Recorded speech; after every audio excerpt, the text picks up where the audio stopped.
Hello everyone and welcome to physical education India. मेरा नाम है तेजस श्रीवास्तव और मैं आप सभी का स्वागत करता हूं हमारी इस HNBJU MPET PYQ सीरीज में। इस पूरी सीरीज को हमने 4 पार्ट में डिवाइड किया है, जहां पे हम लोग 1 से लेकर 100 तक के जो आपके पेपर में क्वेश्चंस आते हैं उनको 4 पार्ट्स में सॉल्व कर रहे हैं। यानी कि पहले वीडियो में 1 से 25, 26 से 50 और आज इस वीडियो में हम लोग क्वेश्चन नंबर 51 से लेकर 75 तक के आपके जो 2025 के क्वेश्चन आए थे उनको सॉल्व करने वाले हैं। तो इनको अगर आप एक बार अच्छे से पढ़ लोगे, देख लोगे, और सिर्फ हम लोग यहाँ पे क्वेश्चन को सॉल्व नहीं कर रहे हैं, उनको उनका एक्सप्लेनेशन भी देख रहे हैं, और जो नए आपके क्वेश्चंस बन सकते हैं वो भी हम यहाँ पे देख रहे हैं, ताकि अगर 2026 के पेपर में आपको ऐसे क्वेश्चंस फेस करने पड़े तो आप उनको सॉल्व कर पाओ। ठीक है, बाकी अगर आप डिटेल में तैयारी करना चाहते हो तो जो MPET का बैच है वो हमारे ऐप पे चल रहा है। ऐप का जो लिंक है नीचे डिस्क्रिप्शन में है। बहुत ही माइन्यूट सी फीस आपके लिए हमने रखी है, ताकि आप लोग आराम से सारे लेक्चर्स को रिकॉर्डेड फॉर्म में देख के अपनी तैयारी कर पाओ, क्योंकि जून के 2nd या 3rd वीक में आपके पेपर की जो टेंटेटिव डेट है वो आई है, अभी फाइनल डेट आपकी नहीं पता। वैसे ही BPET के बैचेस भी चल रहे हैं जो 2 साल का होता है आफ्टर ग्रेजुएशन, तो इसको भी आप लोग ज्वाइन कर सकते हो। हम लोग ने इस पूरे क्वेश्चंस को सॉल्व कर लिया था, डिटेल में हमने सारी चीजें इसमें देखी थी। तो क्वेश्चन नंबर 50 तक हमने कर लिया था, तो क्वेश्चन 51 पे हम स्किप करेंगे, और ये जो फाइल है PDF की, ये आपको मिल जाएगी ऐप पे ही, तो आप वहां जाके इसको देख सकते हो। ठीक है, चलो क्वेश्चन नंबर 51 पे आने से पहले मैंने एक होमवर्क क्वेश्चन दिया था आप लोग को लास्ट वीडियो में, जहां पे मैंने आपसे पूछा था बॉडी लीवर का क्वेश्चन था कि कौन सा क्लास ऑफ लीवर जो है वो सिटअप्स में आपका यूज होता है। तो इसका जो आंसर हो जाएगा वो है आपका 3rd क्लास लीवर। ठीक है, तो जैसे कि आपको पता है 3rd क्लास लीवर में आपका एफर्ट बीच में आता है, एक साइड फलक्रम आता है और एक साइड लोड आता है। तो सिटअप्स के कंडीशन में जो आपका एफर्ट हो जाता है वो आपकी एब्डोमिनल मसल्स हो जाती हैं, फलक्रम आपका हिप जॉइंट होता है जिस पे आप अपनी बैक को रखते हो, और लोड आपके अपर बॉडी हो जाती है जिसको आप लोग मूवमेंट जिसका करते हो। तो ये आपका 3rd टाइप का क्लास लीवर होता है। ठीक है, बाकी डिटेल में जो आपके बॉडी लीवर्स है वो हमने पढ़ा है, इसका मैकेनिकल एडवांटेज क्या होता है, 1st क्लास लीवर किस चीज का एडवांटेज देता है, 2nd 3rd ये सब आपको क्लासेस में मिल जाएगा। ठीक है, चलो क्वेश्चन शुरू करते हैं हम लोग क्वेश्चन नंबर 51 से, और इसको सॉल्व करना हम लोग देखते हैं। तो क्वेश्चन नंबर 51 है, what are the proximate principles. देखो प्रॉक्सिमेट प्रिंसिपल्स क्या होता है, बेसिकली प्रॉक्सिमेट प्रिंसिपल्स न्यूट्रिएंट की भाषा में हम इसको बस वो हमारे न्यूट्रिएंट्स बोलते हैं जो कि हमको एनर्जी देने का काम करते हैं। हालांकि जो आपके कार्बोहाइड्रेट्स हैं, फैट्स हैं, प्रोटीन्स हैं, विटामिन हैं, मिनरल्स हैं, इन पांचों को ही प्रॉक्सिमेट प्रिंसिपल के अंदर माना जाता है, क्योंकि ये पांचों ही हमारे लिए इंपॉर्टेंट होते हैं और हमें एनर्जी के साथ साथ हमारे जो डेली रेगुलेटरी हमारे जो सिस्टम्स होते हैं, जो केमिकल प्रोसेसेस होते हैं, उनमें मदद करते हैं। लेकिन अगर इन सब में अगर हम मेन बात करेंगे कि भाई सबसे इंपॉर्टेंट प्रॉक्सिमेट प्रिंसिपल्स कौन से हैं, तो वो हमारे कार्बोहाइड्रेट, फैट्स और प्रोटीन्स जो हमारे मैक्रोन्यूट्रिएंट्स हैं, इनको ही हम लोग बोलते हैं। ठीक है, तो इसका पहला आंसर आपका हो जाएगा ए, कि आपके कार्बोहाइड्रेट, फैट्स और प्रोटीन्स ये जो आपके मैक्रोन्यूट्रिएंट्स हैं ये आपके प्रॉक्सिमेट प्रिंसिपल होते हैं। बाकी विटामिन एंड मिनरल्स आपको पता है हमारी बॉडी का जो इंटरनल केमिकल प्रोसेसेस होते हैं उसमें मदद करने का, उनको बेहतर बनाने का, नॉट बेहतरीन, ये हमारा उसमें काम करते हैं। वाटर जो होता है ये हमारा एक रेगुलेटरी सोर्स होता है, जो कि हमारे विटामिन को घोलने में भी, विटामिन को काम करने की मदद में, बॉडी का टेम्परेचर मेंटेन करने में, ब्लड को ट्रैवल कराने में, बहुत सारी चीजों में वाटर जो है वो हमारी मदद करता है। ठीक है, तो इसका आंसर हो जाएगा आपका 51। इसमें कुछ ज्यादा कुछ नहीं था, तो ये हमारे बेसिक न्यूट्रिएंट्स होते हैं जो कि एनर्जी और स्ट्रक्चर देते हैं। तो इन्हीं मैक्रो न्यूट्रिएंट्स को हम लोग प्रॉक्सिमेट प्रिंसिपल्स बोलते हैं। ठीक है, चलो Harvard step test is a test to measure. जो हार्वर्ड स्टेप टेस्ट होता है ये किस चीज को मेजर करने के लिए बनता है, तो सबसे पहले इसके बारे में जान लो। हार्वर्ड स्टेप टेस्ट आपका ब्रोहा ने दिया था 1943 में। ये भी आपका एक टॉपिक है जो कि आपके नए सिलेबस में ऐड हुआ है, तो इसको जरूर एक बार पढ़ के आप अच्छे से जाना। हार्वर्ड स्टेप टेस्ट आपका ब्रोहा ने दिया था 1943 में, और ये कार्डियोवास्कुलर एंड्योरेंस के लिए जनरली यूज होता है। ठीक है, तो इसमें आपका बी ऑप्शन है कार्डियोवास्कुलर एंड्योरेंस। लेग स्ट्रेंथ के लिए यूज नहीं होता, लेग स्ट्रेंथ के लिए आपको पता होगा जैसे आपका स्टैंडिंग ब्रॉड जंप हो गया वो आपका यूज होता है। ठीक है, एजिलिटी के लिए आपका शटल रनिंग हो गई वो आपका समझ में आता है। स्पीड ऑफ मूवमेंट जो आपका हो गया वो आप 50 मीटर डैश से पता कर सकते हो। तो ये इनके अलग अलग टेस्ट होते हैं। कार्डियोवास्कुलर एंड्योरेंस जो होता है इसके लिए आपका हार्वर्ड स्टेप टेस्ट होता है, यानी कि हृदय की जो सहन शक्ति होती है इसके लिए आपका टेस्ट होता है। ठीक है, हार्ट एफिशिएंसी के लिए आपका होता है 5 मिनट तक ये आपका मैक्सिमम चलता है। इसमें आपको एक बॉक्स के ऊपर स्टेपिंग करनी होती है और कोशिश होती है कि 2 सेकंड के अंदर आप एक बार अपना मूवमेंट करो, यानी कि 150 बार आपको इन 300 सेकंड में 150 बार आपको ऊपर नीचे करना होता है। तो इसके भी अलग अलग फॉर्मूलेज हैं जो आपको क्लासेस में मिलेंगे, तो आप एक बार वहां पे जाके अच्छे से उनको देख सकते हो। ठीक है, नेक्स्ट क्वेश्चन देखते हैं। 53 क्वेश्चन है आपका, intellectual functioning of the is the domain of which lobe of the cortex. तो इंटेलेक्चुअल फंक्शनिंग की बात हो रही है, यानी कि बौद्धिक कार्यकलाप जो होता है इसकी यहाँ पे बात हो रही है। तो कौन सा आपका ये पार्ट होता है जो ये देखता है, तो इसका आंसर जो है वो आपका सिंपली यहाँ पे आपको मिल जाएगा, जो आपका फ्रंटल लोब होता है। ठीक है, जो आपके फ्रंटल लोब है उसका बेसिकली काम होता है इंटेलेक्चुअल, यानी कि सोचने का काम, रीजनिंग करने का काम, ये सब आपका पैराइटल लोब का होता है। ठीक है, अच्छा ये जो चारों आपके हैं ये चारों ही आपके सेरिब्रम के पार्ट हैं। सेरिब्रम जो होता है वो हमारे ब्रेन का सबसे बड़ा हिस्सा होता है। होता है, ये सारी चीजें जो हैं, सुनने की जो चीजें हैं, देखने की जो चीजें हैं, ये सब हमारा सेरेब्रम के अंदर ही आता है। ठीक है, तो आपका टेम्पोरल, ऑसिपिटल, फ्रंटल, पैराइटल, ये सब इसी के अंदर आपका सेरेब्रम के अंदर आ जाएगा। ठीक है तो देखो ये आप इमेज में अगर देखोगे तो ये आपका फ्रंटल लोब है, इसी के बारे में हम बात कर रहे हैं। और ये चारों ही पार्ट जो है ये आपके सेरेब्रम के अंदर आते हैं। इसमें देखो आपका जो पैराइटल है ये टच के बारे में आपको बताता है, जैसे आप किसी चीज को टच करते हो, कोई सेंसेशन आपको होता है, गर्म ठंडा जब आप किसी चीज को छूते हो तो वो आपका पैराइटल लोब के अंदर आता है। इसके बाद जो ऑसिपिटल है, तो ऑसिपिटल से आपको वर्ड से समझ में आ रहा होगा कि ये विजन के बारे में बात करता है। और जो आपका टेम्पोरल है ये हियरिंग और मेमोरी के बारे में बात करता है। ठीक है, तो इसमें जो स्मेल वाली चीज होती है वो इन चारों में नहीं आती है, जो बहुत इंपॉर्टेंट पार्ट है। तो आप ऐसे भी याद कर सकते हो कि स्मेल वाली चीज इसमें नहीं है, बाकी जितनी भी चीजें हैं वो सब आपका सेरेब्रम के अंदर ही आती है। ठीक है, बाकी देखो इसमें और क्या क्या है। सेरेब्रम है, सेरेब्रम भी आपका ब्रेन का एक पार्ट है, जो कि बेसिकली आपके बॉडी के जो मूवमेंट है, बैलेंस है, कोऑर्डिनेशन है, इसके लिए मदद करता है। मैं लिख देता हूँ ताकि आपको एक बार रिवाइज हो जाए।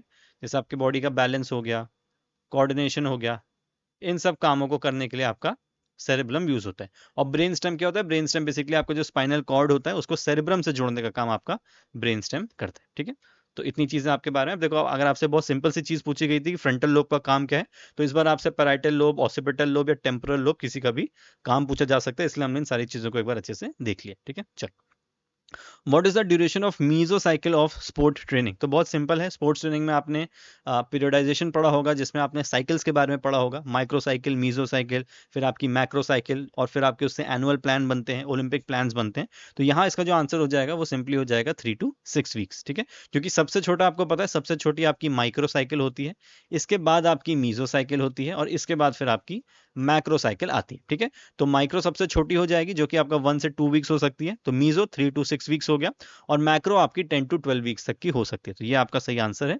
ठीक है, एक बार हम लोग इसको इमेज के माध्यम से समझ लेते हैं। तो 3 to 6 वीक्स आपकी मीजोसाइकिल हो गई। एक मीडियम ट्रेनिंग फेस ये होता है, 1 से 2 वीक माइक्रोसाइकिल है, 10 to 12 वीक्स आपका मैक्रोसाइकिल है, ये हमने देख लिया था। तो ये देखो और इससे भी छोटा जो आपके होते हैं वो होते हैं आपके सेशंस, यानी कि एक पर्टिकुलर डे को भी अगर आपने डिवाइड करके रखा है कि morning session, noon session, evening session, night session, तो उसमें भी हम लोग सेशन की बात कर सकते हैं, तो वो आपका माइक्रो से छोटा हो जाता है। लेकिन एक कंप्लीट पीरियडाइजेशन की जब हम बात करते हैं एक स्ट्रक्चर्ड तरीके से डिवाइड करने की, तो आपका माइक्रो, मीजो, मैक्रो उसके अंदर आएगा। ठीक है, तो माइक्रो जो है वो आपके डेज के बारे में बात कर सकते हैं, जैसे हमने ऊपर देखा कि आपके 1 to 2 वीक्स के होते हैं, तो इसमें हम लोग डेज के हिसाब से डिवाइड कर सकते हैं कि कितने दिनों में क्या ट्रेनिंग चल रही है।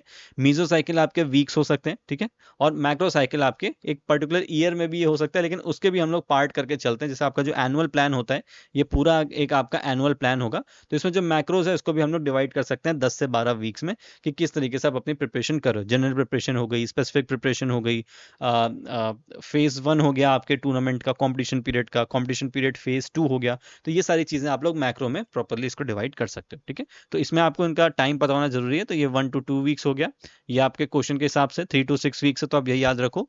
और आपका 10 to 12 वीक्स आपका मैक्रो साइकिल हो जाएगा। ठीक है, और सेशन एक पर्टिकुलर डे का भी आपका ये होता है। चलो, आई होप ये आपको क्लियर होगा। The automatization of motor action is called, motor क्रिया के स्वचालितीकरण को कहा जाता है। तो ऑटोमेटाइजेशन जो आपका होता है मोटर एक्शन का, उसको हम लोग क्या बोलते हैं? तो उसको बेसिकली बोला जाता है स्किल। अब देखो ऑटोमेटाइजेशन का मतलब क्या होता है, पहले इस चीज को आप समझो। ऑटोमेटाइजेशन आपकी वो कंडीशन होती है जहां पे आप किसी भी स्किल को इतना प्रैक्टिस कर लेते हो कि आप उसको बहुत यूज टू हो जाते हो, और आपको बहुत ज्यादा उसमें दिमाग लगाने की जरूरत नहीं पड़ती। ठीक है, यानी कि एक तरीके से आप बोल सकते हो कि अगर आपको कोई नींद में भी बोलेगा कि आप अपने पर्टिकुलर गेम के इस एक्शन को करके दिखाओ, तो आप वो कर सकते हो, क्योंकि आपकी मसल मेमोरी में वो चीज़ बहुत अच्छी तरीके से स्टोर हो चुकी है। तो वो क्या होती है?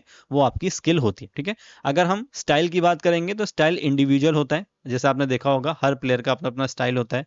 बुमराह का बॉलिंग करने का अपना स्टाइल है, क्रिस्टियानो रोनाल्डो का अपना पेनल्टी किक लेने का अपना स्टाइल है, तो वो सबके इंडिविजुअल स्टाइल्स होते हैं। टेक्निक क्या होती है? टेक्निक वो कुछ आपके स्टेप्स होते हैं जो कि आपको एक स्किल सीखने में मदद करते हैं। तो आप किसी भी अगर स्किल की बात करोगे तो उसको टैकल करने के लिए जो इंपॉर्टेंट चीज होती है वो आपकी टेक्निक होती है, कि किसी भी स्किल को जब आप परफॉर्म कर रहे हो तो आप किसी टेक्निक के थ्रू ही उसको सीखोगे, और उसी के थ्रू आप उसको स्ट्रॉन्ग करोगे। ठीक है, बाकी नन ऑफ द अबव में कुछ होगा नहीं। एक बार मैं देख लेता हूं अगर इसमें कुछ हो।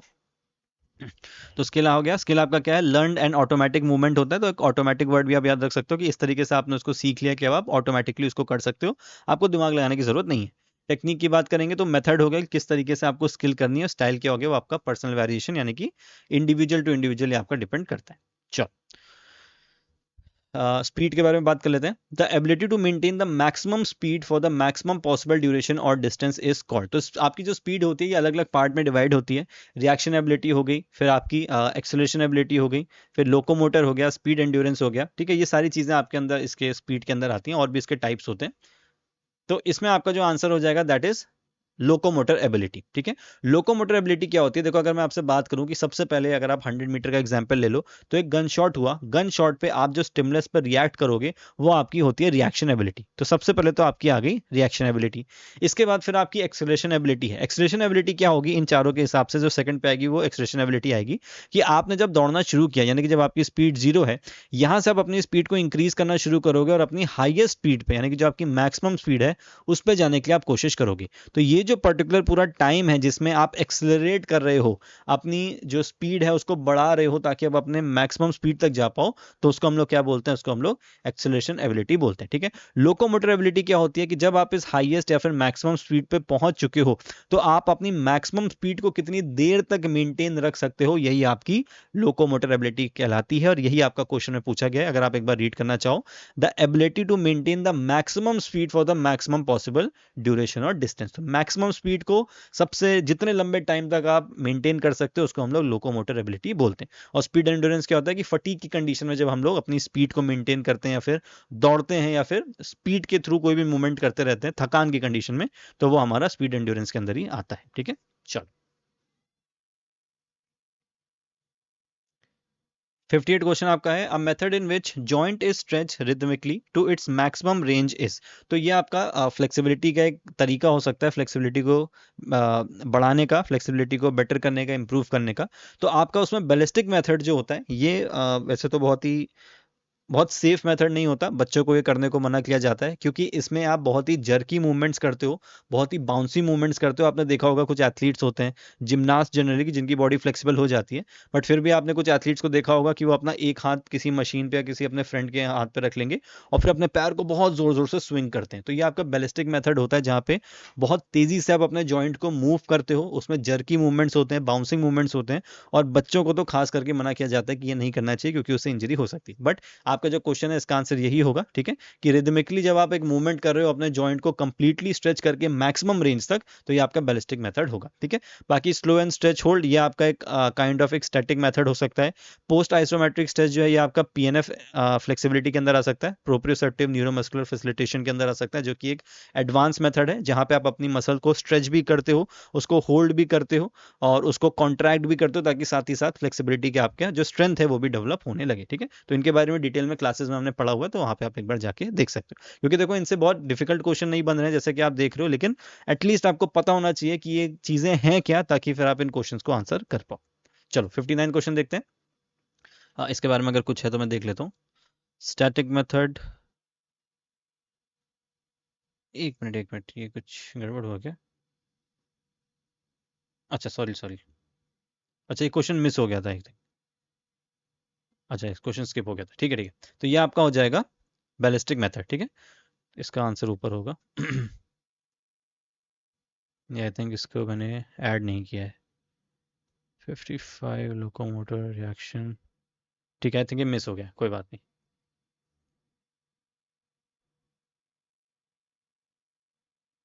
एक मिनट, ये हो गया अच्छा ये 57, सॉरी ये वाला क्वेश्चन मिस हो गया ना। तो देखो इसमें क्वेश्चन क्या है, तो ये आपका 58 है, 58 एक बार मैं देख लेता हूँ, 58 आपका नीचे होगा।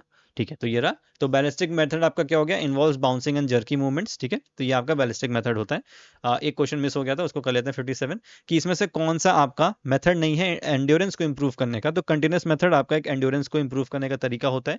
कंटिन्यूस मेथड में जब आप एक ही पेस पे भागते रहते हो, वो स्लो पेस भी हो सकता है, फास्ट पेस भी हो सकता है, लेकिन आप कंटिन्यूसली एटलीस्ट 30 मिनट से ज्यादा रनिंग कर रहे हो तो वो आपका कंटिन्यूस मेथड है। रिपीटिशन मेथड आपका होता है जब आप रिपीट करते रहते हो अपने अपने मूवमेंट को, या फिर आप, अगर हम लोग एथलीट की भाषा भाषा में बोलें या रनर की भाषा में बोलें, तो आप जब रिपीटेटिव मेथड पे अपनी हाई इंटेंसिटी पे एक्सरसाइज को करते हो तो वो आपका इसके अंदर आता है। यहाँ पे आपको कंप्लीट रेस्ट मिलता है। आपने इंटरवल मेथड सुना होगा जहाँ पे इनकम्प्लीट रेस्ट होता है, जब आपकी हार्ट बीट 120 से 140 बीट्स पर मिनट आती है तो दोबारा से आपको दौड़ने को बोला जाता है। आप अच्छा दौड़ते हो, अपनी हाई इंटेंसिटी पे दौड़ते हो, 80 टू 90 तक आप या 70 टू 90 इंटेंसिटी पे आप दौड़ोगे, और फिर जैसे ही आप रुकोगे आपकी हार्ट बीट चेक होगी, जैसे ही आपकी हार्ट बीट 120 से 140 पहुंचती है फिर से आपको दौड़ना होता है। तो वो इनकम्प्लीट रेस्ट होता है, लेकिन रेपिटेशन में आपको कंप्लीट रेस्ट मिलता है। आप अपनी फुल इंटेंसिटी पे यहाँ पे अपना मूवमेंट करते हो, अपनी रनिंग करते हो, और फिर उसके बाद आपको प्रॉपर रेस्ट दिया जाता है कि जब आप पूरी तरीके से रिकवर हो जाओगे उसके बाद ही आपकी जो एक्सरसाइज है वो शुरू होगी। तो ये भी एंड्योरेंस का मेथड है।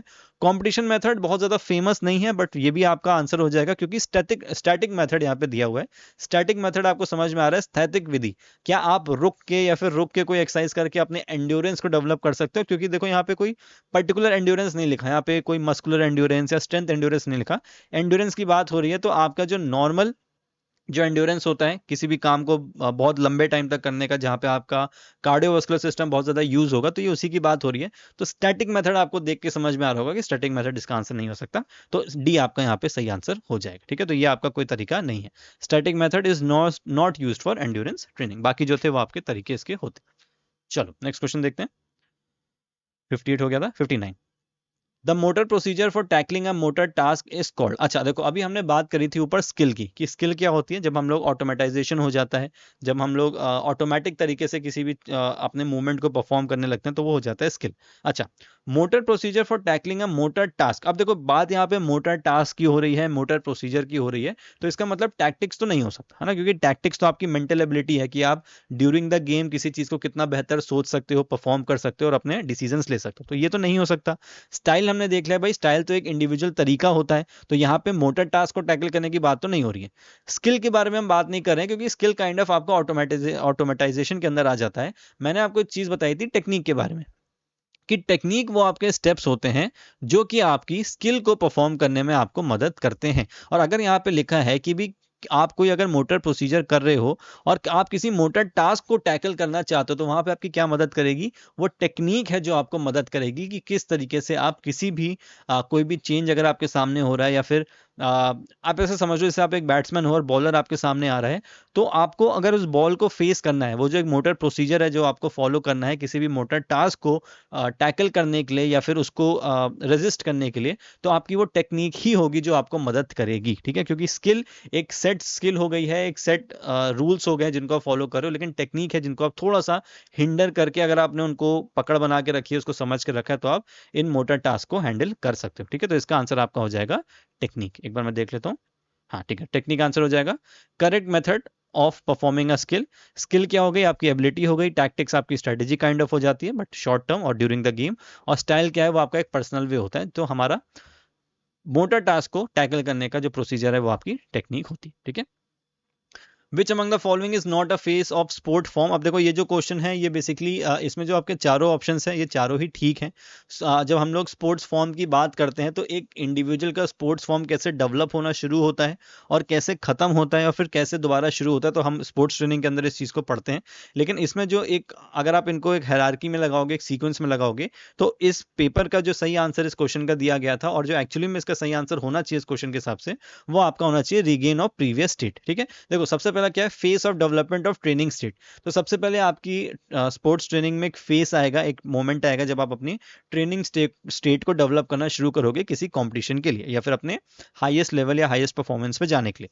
फिर आपका है face of achieving and maintaining top form. ये तो बहुत इंपॉर्टेंट है कि आप प्रैक्टिस करते करते, ट्रेनिंग करते करते अपनी हाईएस्ट फॉर्म पे पहुंचो और फिर उसको कंपटीशन के लिए मेंटेन करके रखो। फिर आपका है टेम्पररी लॉस ऑफ फॉर्म। और एक बार जब आपने अपनी टॉप फॉर्म को मेंटेन किया, आपने कंपटीशन में पार्टिसिपेट कर लिया, उसके बाद जो आपका लॉस, जो आपका फॉर्म है वो आपका लॉस होना शुरू हो जाएगा, क्योंकि आपका एंड ऑफ सीजन आ सकता है या फिर आपका एक वो पीरियड आ सकता है जहां पे अब आपको कॉम्पिटिशन्स आपके नहीं है और अब अगले सीजन के लिए रेडी होना शुरू हो गए। ठीक है, लेकिन इसमें जो रीगेन ऑफ प्रीवियस स्टेट है ये बात कर रहा है आपके नए सीजन की। तो अगर हम लोग इसको हायरार्की में रखेंगे तो रीगेन ऑफ प्रीवियस स्टेट का मतलब है कि पिछले साल आपकी जो अच्छी परफॉर्मेंस थी, अब हम पहले उसको लाना शुरू करेंगे और फिर उसको डेवलप करके और बेहतर करना शुरू करेंगे। तो इसके हिसाब से सी ही सही आंसर होना चाहिए। अगर मैं आपको यहाँ पे हायरार्की भी दिखाऊंगा तो देखो ये कुछ ऐसी है। तो सबसे पहले टॉप फॉर्म हो गया, मेंटेनिंग फॉर्म हो गया, टेम्पररी लॉस हो गया, और फिर उसके बाद रिगेनिंग फॉर्म आपका आता है कि भाई नेक्स्ट ईयर अगर मैं अपनी जो मैंने लास्ट ईयर परफॉर्मेंस करी थी अगर मैं उसको वापस लाना चाहता हूँ तो ये उसके अंदर चला जाएगा। लेकिन ट्रांजिशनल पीरियड के बाद की ये बात हो रही है, लेकिन ये आपका मेन पार्ट इसका नहीं होगा, तो इसका आंसर सी ही हो जाएगा। ठीक है, चलो, what is another name of vitamin A, तो बहुत ही फैक्चुअल क्वेश्चन है, इसमें ज्यादा टाइम नहीं देंगे। तो आपका जो विटामिन ए है उसका जो नाम है दैट इज रेटिनॉल। आंखों में रेटिना होती है, विटामिन ए के बारे में आपको पता होगा कि हमारे आंखों को, हमारे विजन को स्ट्रॉन्ग करने में मदद करता है, तो इसको हम लोग रेटिनॉल बोलते हैं। ठीक है, एस्कॉर्बिक एसिड आपका विटामिन सी हो जाएगा, टोकोफेरॉल, अच्छा आई थिंक मैंने यहाँ पे लिखा होगा, आप एक बार इसको देख लो। ये देखो, ठीक है, तो विटामिन ए आपका रेटिनॉल हो गया, ये हमारी आईसाइट यानी कि आंखों और प्रतिरक्षा के लिए बहुत इंपॉर्टेंट होता है। ठीक है, नाइट ब्लाइंडनेस, अगर आपके बॉडी में विटामिन ए की कमी है तो आपको नाइट ब्लाइंडनेस हो सकती है, रतौंधी जिसको बोलेंगे आप हिंदी में, कि आपको धुंधला दिखाई देना शुरू हो जाएगा। ठीक है, फिर विटामिन सी है जो आपका एस्कॉर्बिक एसिड को हम बोलते हैं, ये हमारी वुंड हीलिंग और इम्यूनिटी में बहुत मदद करता है, रोग प्रतिरोधक क्षमता जो हमारी होती है उसमें मदद करेगा। और स्कर्वी नाम की इसमें आपको बीमारी हो जाती है अगर आपकी बॉडी में विटामिन सी की कमी होती है। स्कर्वी में बेसिकली आपके जो गम्स होते हैं, जो मसूड़े होते हैं, उनसे खून आना शुरू हो जाता है। ठीक है, फिर विटामिन डी जिसको हम कैल्सीफेरॉल बोलते हैं, विटामिन डी हमारी बॉडी में कैल्शियम को एब्जॉर्व करने में मदद करता है। आपको पता होगा हड्डियों को स्ट्रांग रखने के लिए आपको बोला जाता होगा कि विटामिन डी खाओ, कैल्शियम खाओ, तो बेसिकली विटामिन डी का काम है आपकी बॉडी में कैल्शियम को एब्जॉर्व करना, कि अगर आपने दूध पिया या फिर आपने कैल्शियम का कोई भी सोर्स लिया है तो उसको बॉडी में घोलने का काम और बॉडी में सही जगह पहुंचाने का काम, हड्डी में पहुंचाने का काम विटामिन डी आपका करता है। ठीक है, अगर ये नहीं होगा तो आपको रिकेट्स जैसी बीमारी हो सकती है, जो कि बच्चों को होती है जनरली, जहां पे उनकी हड्डियां जो है वो बहुत ज्यादा कमजोर हो जाती है। ठीक है, और बड़ों को आपके ऑस्टियोमलेशिया होता है, ऑस्टियोपोरोसिस होता है, तो ये प्रॉब्लम्स भी ये बड़ों को होती है विटामिन डी की कमी से। विटामिन ई की बात करें तो उसको टोकोफेरॉल बोलते हैं, ये हमारी मसल्स और सेल्स को प्रोटेक्ट करने का काम करता है। अगर विटामिन ई की कमी होगी तो आपकी बॉडी में मांसपेशियों में जनरली आपकी वीकनेस यानी कि कमजोरी हो सकती है। विटामिन के को हम लोग फाइलेकिनिन बोलते हैं, ये हमारी बॉडी में ब्लड क्लॉटिंग का काम करता है।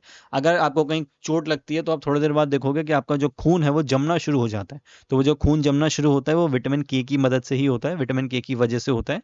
तो ये आपकी ब्लड क्लॉटिंग यानी कि रक्त का जो थक्का होता है उसको बनाने में मदद करता है। और अगर ये आपकी बॉडी में इसकी कमी होगी तो डिलेड ब्लड क्लॉटिंग हो जाएगा, यानी कि खून आपका बहता ही रहेगा और वो जमेगा नहीं। ठीक है, तो जैसे कि आपका देखो विटामिन ए के बारे में पूछा, तो वैसे ही आपको विटामिन ए, सी, डी, ई और ई और के बारे में भी आपको पता होना चाहिए। ठीक है, चलो नेक्स्ट क्वेश्चन पे आ जाते हैं।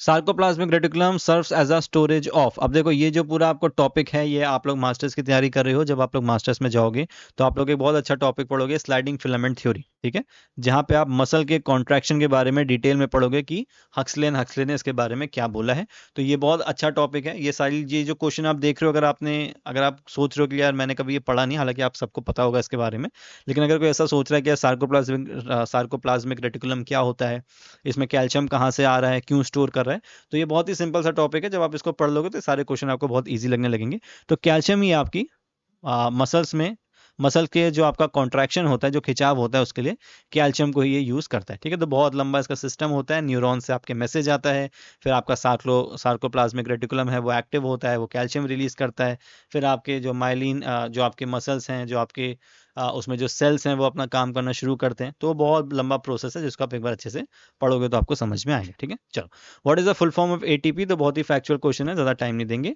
एडिनोसाइन ट्राइफॉस्फेट इसका आपका एग्जाम्पल होता है। ठीक है, सॉरी इसकी फुल फॉर्म होती है बेसिकली एटीपी जो है आपका, आप इसको सेल बोल सकते हो अपनी बॉडी की, कि भाई यही है वो मेन जो आपकी बॉडी में एनर्जी देने का काम करती है। ठीक है, चलो फुल फॉर्म हो गया। ठीक है, नेक्स्ट क्वेश्चन देखते हैं। In general type 1 muscle fibre have high level of, अब आपके जो मसल फाइबर्स का बाइफर्केशन होता है उसमें आपके टाइप 1 मसल फाइबर और टाइप 2 मसल फाइबर्स होते हैं।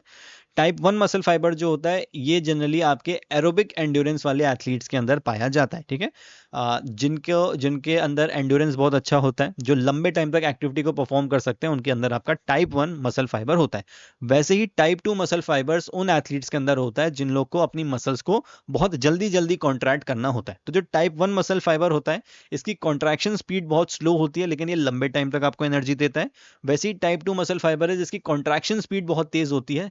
जो एथलीट्स आपके एक्सप्लोसिव गेम्स के हैं, जैसे 100 मीटर हो गया, 200 मीटर हो गया, वेट लिफ्टिंग, पावर लिफ्टिंग, जहां पे आपको तुरंत एनर्जी चाहिए लेकिन बहुत लंबे टाइम तक नहीं चाहिए, तो वहां पे आपका टाइप 2 मसल फाइबर जो होते हैं वो आपके काम करते हैं। ठीक है, इनको और क्या क्या बोलते हैं, टाइप 1 को हम लोग रेड मसल फाइबर भी बोलते हैं, और टाइप 2 को हम क्या बोलते हैं, टाइप 2 को हम लोग वाइट मसल फाइबर भी हम लोग इसको बोलते हैं, ठीक है। चल, टाइप 1 को हम लोग स्लो ट्विच फाइबर्स भी बोलते हैं क्योंकि ये स्लोली स्लोली काम करते हैं, और टाइप 2 मसल फाइबर्स को हम लोग फास्ट ट्विच मसल फाइबर्स भी बोलते हैं क्योंकि वो बहुत तेजी से काम करते हैं। तो इसका आंसर हो जाएगा आपका एरोबिक एंड्योरेंस, ठीक है। चलो ये देखो, टाइप 1 मसल फाइबर ये आपके एरोबिक एंड्योरेंस में काम करते हैं। टाइप 1 को ही हम लोग स्लो ट्विच भी बोलते हैं, एंड्योरेंस और फटीग रेसिस्टेंट ये आपके होते हैं, यानी कि बहुत जल्दी थकान इनके अंदर नहीं होती है, ठीक है। वहीं टाइप 2 आपके फास्ट ट्विच फाइबर्स या वाइट मसल फाइबर्स हो जाएंगे, और वो आपके तेज एक्टिविटीज जो होती हैं एक्सप्लोसिव वाली, उनके लिए वो आपको मदद करती है। चलो, which among the following is not a region of typical neuron. अब देखो, इसमें आपके न्यूरॉन की एक बात हो रही है। मैं सबसे पहले आपको एक न्यूरॉन की इमेज दिखाता हूँ, ठीक है। एक मिनट, ये देखो, ये आपका एक न्यूरॉन है, ठीक है। इसमें आपसे पूछा गया है कि वो कौन सा पार्ट है जो कि न्यूरॉन का पार्ट नहीं है, ठीक है। तो इसमें जो आपका न्यूरॉन का पार्ट नहीं है, दैट इज साइनेप्स, ठीक है। अब मैं आपको अगर बाकी सारे दिखाऊं, देखो आपको यहाँ सेल बॉडी दिख रही है, ठीक है। सेल बॉडी आपका ये पार्ट हो गया पूरा। सेल बॉडी बेसिकली क्या करती है, ये आपका मेन कंट्रोल करती है पूरे न्यूरॉन को, और इसी के अंदर देखो न्यूक्लियस भी सिचुएटेड होता है। तो जो पूरा आपका ब्रेन है उस न्यूरॉन का, जो कि न्यूरॉन में जो भी एक्टिविटी हो रही है उसको कंट्रोल करने का जो काम है, वो आपका सेल बॉडी का यहाँ पे होता है, ठीक है। एक ऑप्शन आपका यहाँ पे देखो क्या है, एक आपका डेंड्राइट है, ठीक है। तो डेंड्राइट देखो आपके ये पार्ट होता है जिनका काम होता है आपके मैसेजेस को रिसीव करना, ठीक है। इसके बाद आपका एक्सॉन है, आई थिंक। एक्सॉन देखो आपका क्या होता है, एक्सॉन का काम होता है आपके मैसेज को ट्रांसफर करना इस न्यूरॉन के अंदर, ठीक है। जो मैसेज आपको यहाँ से रिसीव हुआ है, उस मैसेज को यहाँ आगे बढ़ाने का जो काम है वो आपका ये पूरा एक्सॉन करता है। ऊपर भी आई थिंक और क्लियरली होगा एक्सॉन। ये देखो, ये पूरा आपका एक्सॉन है, ठीक है, जो आपके मैसेज को आगे की तरफ ट्रांसफर कर रहा है। और फिर आपका एक है सेल बॉडी हो गया, डेंड्राइट्स, और फिर आपका साइनेप्स, ठीक है। ये देखो, ये आपका साइनेप्स है। साइनेप्स आपका वो जगह है जो कि एक जंक्शन होता है जो कि आपके दो न्यूरॉन को जोड़ने का काम करता है। तो ये आप जो आगे देख रहे हो, ये बेसिकली डेंड्राइट्स हैं, ठीक है। ये एक दूसरे किसी न्यूरॉन के ये डेंड्राइट्स हैं जो आप देख रहे हो, जो आप एक डेंड्राइट यहाँ पे देख रहे हो इस न्यूरॉन 1 में। तो ये आपके डेंड्राइट्स हैं न्यूरॉन 2 के, और फिर ये जो यहाँ पे जाके कनेक्ट हो रहे हैं इस पर्टिकुलर न्यूरॉन से, तो ये जो आपका जंक्शन होता है जहाँ पे कनेक्शन हो रहा है, इसको हम लोग साइनेप्स बोल रहे हैं। और इसीलिए हम इसको कह रहे हैं कि ये हमारा जो मेन रीजन होता है न्यूरॉन का, उसका पार्ट ये नहीं होता है, ठीक है। तो थोड़ा सा अगर आप इसके बारे में देख लोगे तो आपको ये बहुत इजीली समझ में आ जाएगा, ठीक है। चलो, cardiac output is the product of, तो बहुत सिंपल सा क्वेश्चन है कि सीओ जो है कार्डियक आउटपुट, जो इसका फॉर्मूला क्या होता है, तो उसका फॉर्मूला होता है heart rate into stroke volume. तो heart rate and stroke volume का जब हम इसको इनटू कर देते हैं, जो प्रोडक्ट इसका होता है वो आपका कार्डियक आउटपुट होता है, ये आप देख सकते हो, ठीक है। तो heart rate into stroke volume ये आपका है cardiac output. Amount of blood pumped by the heart in 1 minute. देखो हार्ट रेट क्या होता है, आपको आपका हार्ट 1 मिनट में कितनी बार धड़कता है उसको हम लोग हार्ट रेट बोल रहे हैं। जो आपने जनरली स्कूल में सुना होगा कि 72 बीट्स पर मिनट होता है, लेकिन अगर आप इसको एक मैच्योर आंसर देखोगे तो 60 टू 100 बीट्स पर मिनट ये इंडिविजुअल टू इंडिविजुअल डिपेंड करता है। स्ट्रोक वॉल्यूम क्या होता है कि एक बीट में आपका हार्ट जो है वो कितना ब्लड पंप कर रहा है आपकी बॉडी में, वो आपका स्ट्रोक वॉल्यूम होता है। तो जब हम लोग इस हार्ट बीट को और स्ट्रोक वॉल्यूम को मल्टीप्लाई कर देते हैं तो कार्डियक आउटपुट हो जाता है कि 1 मिनट के अंदर कितना ब्लड हमारा हार्ट पंप कर देता है, वो हमारा कार्डियक आउटपुट होता है, ठीक है। जैसे एग्जांपल हमने ले लिया कि 70 इंटू 70, यानी कि आपका हार्ट रेट जो है वो 70 है, कि आपका दिल 1 मिनट में 70 बार धड़क रहा है, और 70 ml जो ब्लड है वो आपका एक स्ट्रोक वॉल्यूम में, यानी कि एक बार जब आपका हार्ट कॉन्ट्रैक्ट होता है तो 70 ml ब्लड जो है वो आपकी बॉडी में थ्रो करता है। तो जब हम इसको मल्टीप्लाई कर देंगे तो देखो अराउंड 4900 ml आ रहा है, जो कि अप्रॉक्स 5 लीटर पर मिनट हो रहा है, और इतना ही जो ब्लड है हमारा हार्ट हर मिनट पंप करता है, ठीक है। 5 लीटर के आसपास नॉर्मल कंडीशन में पंप करता है। जब कोई एथलीट होता है, वो कुछ अगर कोई एक्सरसाइज कर रहा होता है और उसका हार्ट बहुत तेजी से पंप करता है, तो ये आपका जो हार्ट रेट है या फिर ये जो आपका कार्डियक आउटपुट है, ये 20 लीटर पर मिनट या 20 से ऊपर 30 लीटर पर मिनट तक भी जा सकता है। डिपेंड करता है कि आप कितनी इंटेंसिटी से किसी भी एक्टिविटी को कर रहे हो, ठीक है। चलो, the greatest amount of air that can be expired after a maximal inspiration को हम लोग क्या बोलते हैं। देखो क्या पूछा गया है कि अधिकतम सांस लेने के बाद बाहर निकाली जा सकने वाली हवा की अधिकतम मात्रा को क्या बोला जाता है। जैसे कि आपने क्या बोला, greatest amount of air that can be expired, आपने पूरी सांस छोड़ दी, ठीक है। पूरी सांस लेने के बाद आफ्टर अ मैक्सिमम इंस्पायरेशन, तो इसको हम लोग क्या बोलते हैं, इसको हम लोग सिंपली वाइटल कैपेसिटी बोलते हैं, ठीक है। देखो इसका मैंने एक टेबल बना के रखी है ताकि मैं आपको सारी चीजें बता पाऊं। वाइटल कैपेसिटी क्या है? Maximum air expelled after deep breath. एक लंबी सांस, गहरी लंबी सांस लेने के बाद जब आप पूरी तरीके से सांस को बाहर छोड़ देते हो, उसको हम लोग क्या बोलते हैं? वाइटल कैपेसिटी बोलते हैं। ठीक है। टीवी क्या होता है? टाइडल वॉल्यूम क्या होती है? अमाउंट ऑफ एयर इनहेल्ड और exhaled during a normal breathing. जैसे अभी मैं आपसे बात कर रहा हूँ, आप अगर इस वीडियो को देख रहे हो तो इस समय जो हम लोग नॉर्मल सांस ले रहे हैं, जिसमें हमें कोई एफर्ट करने की जरूरत नहीं पड़ी और हमें पता भी नहीं चल रहा है, ऑटोमेटिकली हमारी बॉडी जो है अनकॉन्शियस माइंड से इस काम को हमारे लिए कर रही है, तो ये हमारी टाइडल वॉल्यूम होती है। ठीक है। फिर आपकी है इंस्पायरेटरी रिजर्व वॉल्यूम, जिसको आईआरवी बोल सकते हैं।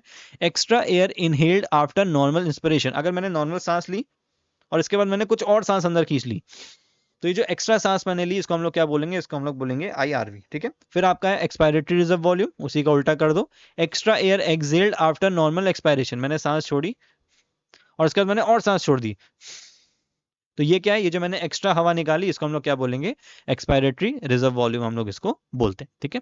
इसके बाद क्या है? रेसिडुअल वॉल्यूम है। Air remaining in lungs after forceful expiration. अगर आप पूरी जान लगा के भी अपनी लंग से कोशिश करो कि मैं सारी हवा निकाल दूं, तो ऐसा नहीं होता है। आपकी लंग्स में थोड़ी सी जो हवा है वो बची रहती है, क्योंकि आपके लंग्स को काम करते रहना है जब तक उसकी कैपेसिटी है। तो वो जो आपकी एयर जो आपके लंग्स में बच रही है, जब आपने पूरी तरीके से एयर को एक्सपायर कर दिया है, छोड़ दिया है, तो वो आपकी रेसिडुअल वॉल्यूम कहलाती है, जो कि आपके कहीं ना कहीं आपके लंग्स में होगी और आप उसको बाहर नहीं निकाल सकते हो। ठीक है। और फिर आपका है vital capacity, maximum air expired after maximum inspiration. तो ये हमने ऊपर देख लिया था। पूरी सांस लेने के बाद जब आप पूरी सांस को छोड़ रहे हो, तो वो आपका वाइटल कैपेसिटी होता है। ठीक है। चलो, तो ये टर्म्स को एक बार देख लेना। अगर आपसे वाइटल कैपेसिटी पूछा गया है, तो इस बार आपसे इनमें से किसी भी टर्म के बारे में पूछा जा सकता है। Bradycardia is defined as a resting heart rate. तो जो आपका ब्रेडिकार्डिया है, ये आपका एक रेस्टिंग हार्ट रेट डिफाइन करता है। लेकिन ये क्या होता है? तो इसका आंसर होता है आपका lower than 60 beats per minute. जब आपका हार्ट रेट 1 मिनट में 60 बार से भी कम बीट करता है, तो उस कंडीशन को हम लोग क्या बोलते हैं? उस कंडीशन को ब्रेडिकार्डिया बोला जाता है। ठीक है। और उसी में जो आपका सी है, higher than 100 beats per minute, जब ये सिचुएशन आती है, तो इस सिचुएशन में इसको क्या बोलते हैं? इसको हम लोग बोलते हैं ट्रेकीकार्डिया। ठीक है। तो जब आपकी हार्ट बीट 60 से कम हो रही है, तो उसको हम लोग बोल रहे हैं ब्रेडिकार्डिया। जब आपकी हार्ट बीट 100 से ज्यादा हो जा रही है, तो हम लोग उसको क्या बोल रहे हैं? ट्रेकीकार्डिया बोल रहे हैं। और हमने एक रेंज देखी थी, 60 से 100 के बीच में अगर आपकी हार्ट बीट है, तो वो नॉर्मल हार्ट बीट आपकी मानी जा सकती है। ठीक है। तो इन दोनों टर्म्स को ध्यान रखना, ये भी बहुत ज्यादा पेपर में पूछे जाते हैं। चलो, dorsiflexion and plantar flexion and movements associated with. तो बायोमैकेनिक्स का बहुत सिंपल से टॉपिक है, आपके मूवमेंट्स के बारे में बात हो रही है। तो ये आपके एंकल जॉइंट में होते हैं। इमेज आई थिंक मैंने लगाई होगी। हाँ, ये देखो, ये आपकी इमेज लगी हुई है। ठीक है। तो प्लांटर फ्लेक्शन, जब हम अपने टो को ऐसे नीचे कर रहे हैं तो प्लांटर फ्लेक्शन है, और जब हम उसको ऐसे ऊपर उठा रहे हैं तो ये हमारा डॉर्सी फ्लेक्शन होता है। तो ये दोनों हमारे एंकल के, फुट के, ये हमारे मूवमेंट होते हैं। तो ऐसी मूवमेंट को आप बाकी सबको भी देख लेना, क्योंकि आपसे इनमें क्वेश्चन पूछे जा सकते हैं। The skeleton of human body is generally divided into. तो जो हमारी ह्यूमन बॉडी का जो स्केलेटन होता है, वो कैसे डिवाइड होता है? Axial skeleton, appendicular skeleton, both A and B, या फिर नन ऑफ द अबव। तो आपको पता होगा, हमारी बॉडी में टोटल 206 बोन होती है एक अडल्ट के अंदर। ठीक है। और ये हमारी दो पार्ट्स में डिवाइड होती है, जो कि एक्सियल और एपेंडिकुलर दोनों होता है, यानी कि सी जो है वो आपका यहाँ पे सही आंसर हो जाएगा। जो हमारी एक्सियल है, इसमें इमेज होगी। हाँ, ये देखो, ये जो हमारी एक्सियल है, इसमें टोटल हमारी 80 बोन्स होती हैं। ठीक है। इसमें बहुत सारे पार्ट होते हैं, फेशियल बोन्स होते हैं, आपके रिब केज होता है, आपकी बैक बोन्स जो होती हैं वो होती हैं, कान की बोन्स होती हैं। तो इनके नाम आपको एक बार देखने पड़ेंगे, क्योंकि उनसे नंबर्स पूछे जा सकते हैं। और ये जो आपके लिम्स हो गए, आपके हिप्स हो गए, या ये जो आपका कॉलर बोन हो गया, सर्वाइकल हो गया, ये सारी चीजें जो है ये आपकी टोटल होती हैं 126। ठीक है। तो एक्सियल बोन्स आपकी जो होती हैं वो 80 होती हैं, एपेंडिकुलर बोन्स जो आपकी होती हैं वो 126 होती है। टोटल मिलाओगे तो 206 बोन्स आपकी ये बनती हैं। ठीक है। तो ये आपको पता होना चाहिए, हाथ में कितनी बोन है, पैर में कितनी बोन है, हिप में कितनी बोन है। तो ये आपसे डायरेक्टली नंबर्स पूछे जा सकते हैं। ठीक है। The immovable joints are also known as. Joints का क्वेश्चन है, बहुत बेसिक सा क्वेश्चन है कि इमूवेबल जॉइंट्स वो कौन से जोड़ हैं जिनका मूवमेंट आप नहीं कर सकते हो, जो बिल्कुल भी मूव नहीं करते हैं। तो वो क्या हो जाएंगे? वो है आपके साइन आर्थराइसिस। ठीक है। जो आपके साइन आर्थराइसिस होते हैं, ये आपके इमूवेबल जॉइंट्स होते हैं, इनको आप बिल्कुल भी मूव नहीं कर सकते हो। ठीक है। जो आपके डायआर्थराइसिस होते हैं, ये आपके फ्रीली मूवेबल होते हैं, जिनके अंदर आप बॉल एंड सॉकेट जॉइंट पढ़ते हो, हिंज जॉइंट पढ़ते हो, बहुत सारे जॉइंट्स आप पढ़ते हो। तो ये आपके फ्रीली मूवेबल होते हैं, जिनको आप आराम से मूव कर सकते हो। एम्फीआर्थरोसिस क्या होते हैं? ये स्लाइटली मूवेबल होते हैं, इनको आप बहुत ज्यादा मूव नहीं कर सकते हो, लेकिन ये काम भर का मूव करते हैं। और वो जॉइंट्स जो आपके बिल्कुल मूव नहीं करते, वो आपके होते हैं साइन आर्थराइसिस। ठीक है। जैसे आपके सूचर्स हैं, जो आपका ब्रेन है, वो जो जुड़े हुए हैं, वो सूचर्स है आप उनको मूव नहीं कर सकते, जो आपके गॉम फोर्सेस हैं, ये जो दांत है अंदर, ये आप मूव नहीं कर सकते, ये सब क्या है, ये आपके साइन ऑर्थोसिस जॉइंट्स होते हैं जिनको आप बिल्कुल भी मूव नहीं कर सकते। ठीक है, तो ये आपका हो गया क्वेश्चन नंबर 71। 72 बहुत ही फैक्चुअल क्वेश्चन है भाई। Which card is displayed for disqualification due to fall start in the 100 metre, तो रेड कार्ड इसका आंसर हो जाएगा। ठीक है, रेड कार्ड मोस्टली हर गेम में दिखाया जाता है जब आप डिस्क्वालिफिकेशन शो करते हो, तो इसमें कुछ ज्यादा डिस्कस करने को नहीं है। What should be the colour of the take off board in long jump, तो ये भी फैक्चुअल क्वेश्चन है। टेक ऑफ बोर्ड जो आपका वो व्हाइट कलर का होता है। ठीक है, आपने इसको जरूर देखा होगा। हाँ, ये थोड़ा क्वेश्चन है, इसको हम देख सकते हैं।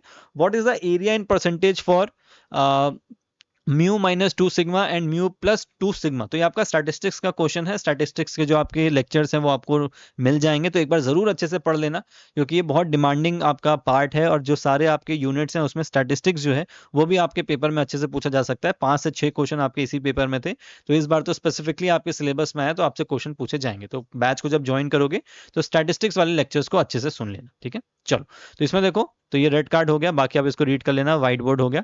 देखो, ये जो आपका कर्व होता है ना, ये देखो, ये कुछ इस तरीके से, ये आपका एक नॉर्मल कर्व है। ठीक है, जिसको हम लोग बेल कर्व भी बोल सकते हैं, गॉसियन कर्व भी हम बोल सकते हैं। आई थिंक मैंने इसका क्वेश्चन कराया भी था शुरू में। ठीक है, नॉर्मल कर्व हो गया, बेल कर्व हो गया, गॉसियन कर्व हो गया। इसके कुछ पर्टिकुलर कुछ इसके प्रिंसिपल्स होते हैं, वो भी आप पढ़ना, क्योंकि उससे भी क्वेश्चन पूछे जा सकते हैं आपसे। इसमें देखो क्वेश्चन पूछा गया है कि म्यू माइनस 2 सिग्मा से लेके म्यू प्लस 2 सिग्मा तक का जो डिस्टेंस है, what is the area in percentage for mu 68.26। अब एक मिनट रुक जाओ, आई थिंक ये कुछ गड़बड़ दिया हुआ है।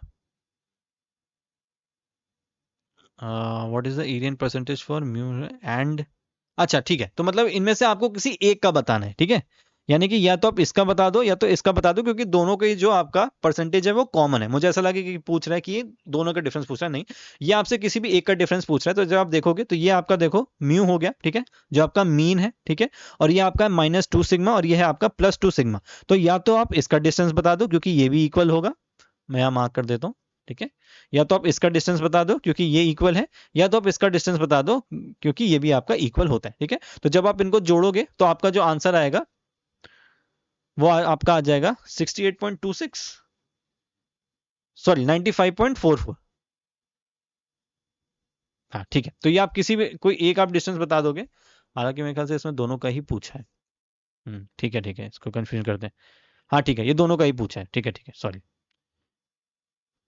ये दोनों का ही पूछा है आपका। ठीक है, यानी कि यहां से लेके यहां तक का पूरा डिस्टेंस आपसे इसमें पूछा गया। थोड़ा सा लैंग्वेज कंफ्यूज कर रही थी मुझे, पर ठीक है, ऑप्शंस देके समझ में आ रहा है कि आपसे ये पूरा डिस्टेंस पूछा गया है। तो ये जो आपका डिस्टेंस है ये आपका होगा 95.44%। आप देख सकते हो जैसे आपका म्यू से यानी कि मीन से लेके -1 सिग्मा जो है ये 34.1% है। सेम आपका इधर भी हो जाएगा 34.1% जब आप प्लस में जाओगे। जब म्यू से -2 सिग्मा जा रहे हो तो ये आपका 34.1% प्लस 13.6% हो जाएगा, क्योंकि हम इस पूरे एरिया की बात कर रहे हैं। ठीक है, सेम इधर हो जाएगा। और जब आप इन दोनों को जोड़ोगे तो ये आपका पूरा ये एरिया जो है ये आपका जुड़ जाएगा। ठीक है, तो इस तरीके से आपका जो डिस्टेंस है वो आपका यहाँ पे होता है। देखो, अगर हम बात करेंगे म्यू से लेके +1 सिग्मा तो ये आपका 68.26 हो रहा है। ठीक है, ये आपका 68.26 हो रहा है पूरा। ठीक है, इसके बाद म्यू +-2 सिग्मा अगर हम करेंगे तो 95.44 है, जो कि आपका आंसर है। ठीक है, तो म्यू +- सिग्मा यानी कि इस पूरे एरिया की बात हो रही है। और जब हम बात करेंगे म्यू +-3 सिग्मा तो इस पूरे एरिया को हम ऐड करेंगे, जो कि आपका हो जाएगा 99.73। तो अब देखो, आपको इसको याद करना है। मैंने इसको फोन नंबर की तरह याद करके रखा है 997395446826। तो जैसे आप फोन नंबर याद करते हो वैसे इसको याद कर लो 997395446826। ठीक है, तो ये आपको फोन नंबर की तरह याद हो जाएगा, और ये जो इसका डिस्टेंस होता है, जो परसेंटेज होता है, वो भी आपको पता चल जाएगा। ठीक है, क्वेश्चन में आपसे क्या पूछा था, इन दोनों के बीच का डिफरेंस। अगर आप इसको अच्छे से एक बार याद कर लोगे तो आप बड़े इजीली फिर इसका आंसर कर पाओगे। अभी आज मैंने जो आपको होमवर्क क्वेश्चन दिया है वो कुछ इसी से रिलेटेड दिया है, ताकि आप लोग इसको इस क्वेश्चन की प्रैक्टिस कर पाओ। ठीक है, चलो लास्ट क्वेश्चन कर लेते हैं आज का। The degree of freedom for small sample t test based on n observation is, तो इसमें कुछ ज्यादा डिस्कस करने को नहीं है। ये आपका फ्रीडम ऑफ डिग्री जो होता है ये n-1 होता है। आप इसको एज इट इज याद कर लो, ये फैक्चुअल एकदम आपका क्वेश्चन है, इसमें कुछ भी आपको डिस्कशन करने की जरूरत नहीं। तो जो डिग्री ऑफ फ्रीडम होता है वो n-1 होता है। बाकी स्टैट्स के जब आपके लेक्चर होंगे तो उसमें थोड़ा सा हम आपको बता देंगे कि डिग्री ऑफ फ्रीडम क्या होता है, क्योंकि बहुत बड़ा टॉपिक है, बहुत सारे टेस्ट में यूज होता है, तो ज्यादा इसमें कंफ्यूज नहीं। ठीक है, चलो एक आपको मैं फटाफट होमवर्क क्वेश्चन देता हूँ। In a normal probability curve, the percentage of cases lying between -3 sigma and +2 sigma is approximately. मैं आपको फटाफट समझा देता हूँ.